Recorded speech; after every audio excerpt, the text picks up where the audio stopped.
if you will read Job chapter 1, that passage of the Bible will clearly tell you that Satan has to ask the Lord for permission to do anything to God's people.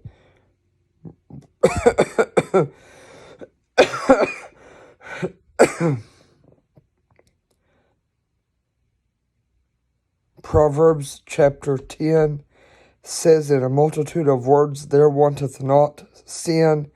Well, folks, since there is so much temptation out there to cuss or to say bad or mean things or hurtful things to anyone, we should ask the Lord on a daily basis to not give the devil permission to make us want to talk when we should not talk, because Matthew 6 says to pray to not yield to temptation. Matthew 7 says, do unto others as you would have done unto you. Matthew 24 says that one of the most important commandments is to love your neighbor as yourself. If you want to know what the other of the two is, Matthew 22 will tell you that also.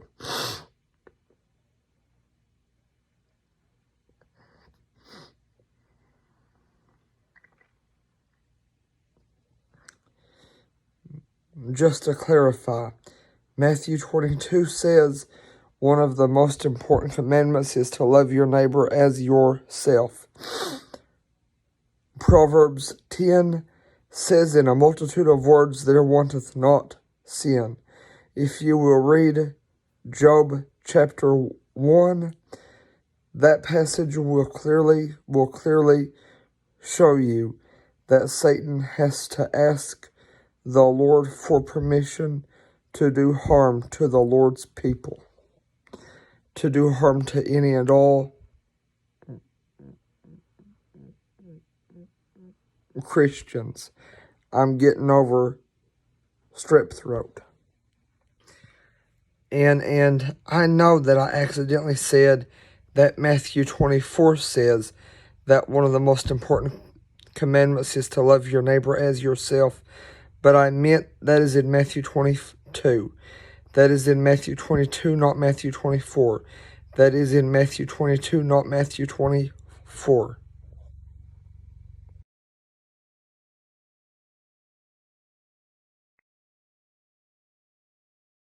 Certainly, I will be with thee, and this shall be a token unto thee that I have sent thee. When thou hast brought forth the people out of Egypt, ye shall serve God upon this mountain. And Moses said unto God, Behold, when I come unto the children of Israel, and shall say unto them, The God of your fathers hath sent me unto you, and they shall say to me, What is his name? What shall I say unto them? And God said unto Moses, I am that I am. And he said, Thus shalt thou say unto the children of Israel, I am hath sent me unto you. And God said moreover unto Moses, Thus shalt the Lord, O my Lord, I am not eloquent, neither heretofore nor since thou hast spoken unto thy servant, but I am slow of speech, and of a slow tongue. And the Lord said unto him, Who hath made man's mouth? Or who maketh the dumb or deaf, or the seen or the blind? Have not I the Lord? Now therefore go, and I will be with thy mouth, and teach thee what thou shalt say. And he said, O my Lord, send I. And every perfect gift is from above, and cometh down from the Father of lights, with whom is no variableness, neither shadow of turning. Of his own will begat he us with the word of truth, that we should be a kind of first fruits of his creatures. Wherefore, my beloved brethren, let every man be swift to hear, slow to speak, slow to wrath. For the wrath of man worketh not the righteousness of God. Wherefore, lay apart all filthiness and superfluity of naughtiness, for the wrath of man. Wherefore, my beloved brethren, let every man be swift to hear, slow to speak, slow to wrath.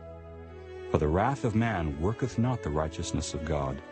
Wherefore, lay apart all filthiness and superfluity of naughtiness, and receive with meekness the engrafted word, which is able to save your souls.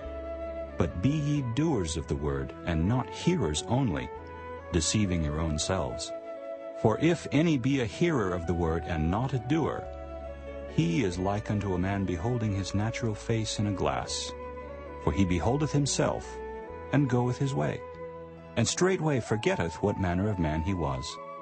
But whoso looketh into the perfect law of liberty, and continueth therein, he being not a forgetful hearer, but a doer of the work, this man shall be blessed in his deed. If any man among you seem to be religious, and bridleth not his tongue, but deceiveth his own heart, this man's religion is vain. Pure religion and undefiled before God and the Father is this: to visit the fatherless and widows in their affliction, and to keep himself unspotted from the world. Chapter Chosen generation, a royal priesthood and holy nation, a peculiar people, that ye should show forth the praises of him who hath called you out of darkness into his marvelous light, which in time past were not a people, but are now the people of God, which had not obtained mercy, but now have obtained mercy. Dearly beloved, I beseech you as strangers and pilgrims, abstain from fleshly lusts, which war against the soul, having your conversation honest among the Gentiles, that whereas they speak against you as evildoers, they may by your good works, which they shall behold, glorify God in the day of visitation. Submit yourselves to every ordinance of man for the Lord's sake, whether it be to the king as supreme, or unto governors, as unto them that are sent by him for the punishment of evildoers, and for the praise of them that do well. For so is the will of God, that with well-doing ye may put to silence the ignorance of foolish men. As free, and not using your liberty for a cloak of maliciousness, but as the servants of God. Honor all men, love the brotherhood, fear God, honor the king. Servants, be subject to your masters with all fear. For even hereunto were ye called, because Christ also suffered for us, leaving us an example, that ye should follow his steps, who did no sin, neither was guile found in his mouth, who, when he was reviled, reviled not again. When he suffered, he threatened not, but committed himself to him that judgeth righteously, who his own self bare our sins in his own body on the tree, that we, being dead to sins, should live unto righteousness, by whose stripes ye were healed. For ye were as sheep going astray, but are now returned unto the shepherd and bishop of your souls. The sons of God came to present themselves before the Lord, and Satan came also among them.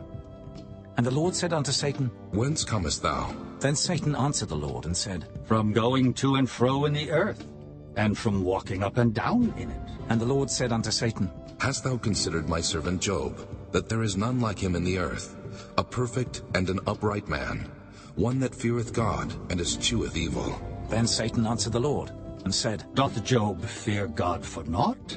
Hast not thou made an hedge about him, and about his house, and about all that he hath on every side? Thou hast blessed the work of his hands, and his substance is increased in the land. But put forth thine hand now, and touch all that he hath, and he will curse thee to thy face. And the Lord said unto Satan, Behold, all that he hath is in thy power. Only upon himself put not forth thine hand. So Satan went forth from the presence of the Lord.